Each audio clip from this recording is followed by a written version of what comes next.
One make that has attracted the attention of almost all sports racer collectors is Ferrari. I think that Ferraris have had a mystique about them almost from the day they were produced. And they've always been a collectible. Everybody wants one. The whole thing about the Ferrari name just immediately evokes, you know, sort of competition and a great sound and gorgeous-looking cars. But what happens, too, is with Ferraris, like any other make, there's only a few cars that are considered to be great, and they command a lot of money today, in the hundreds of thousands, and in some cases in the millions of dollars. Some of the very early Ferraris have become extremely valuable. What we have here is, it's a 1947 166 Spider Corsa with a serial number 002C. There's lots of controversy of which is the first of them, but this is the oldest Ferrari that we know in the world today. There is another car that's claiming to be perhaps the earliest racing Ferrari. They're both important cars, whichever is the original one, because it was the evolution of the Ferrari in the post-war period when he started racing. It was his first racing car.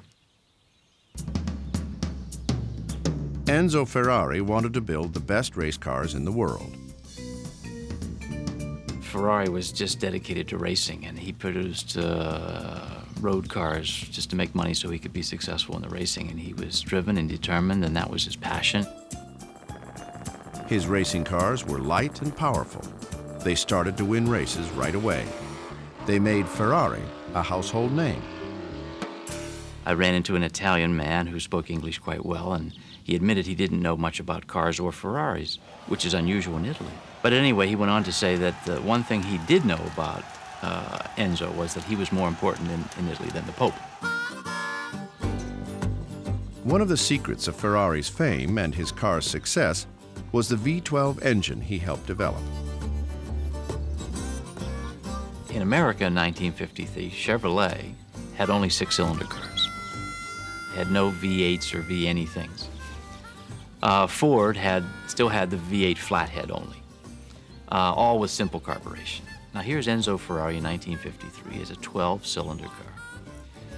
He has overhead cams. And on top of this 250mm, he has 3 giant 4-barrel carburetors. So he's well ahead of his time. Lots of RPM, lots of noise, lots of horsepower, lots of get up and go at 1953. There's reason for the legend. The 375 Mille Miglia, or MM, is another legend-creating Ferrari.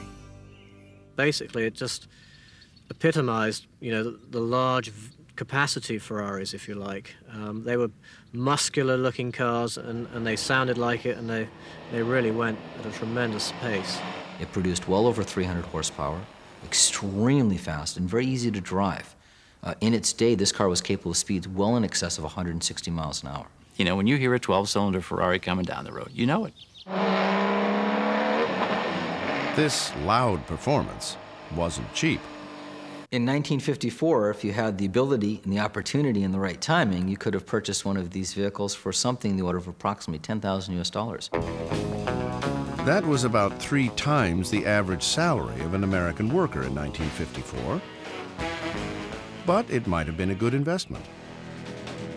Today, a vehicle of this nature, clearly well above $3 million. They were always bigger than life. They were always the giant legend to go after. Ferraris are not the only Italian make to ascend to these lofty and pricey heights.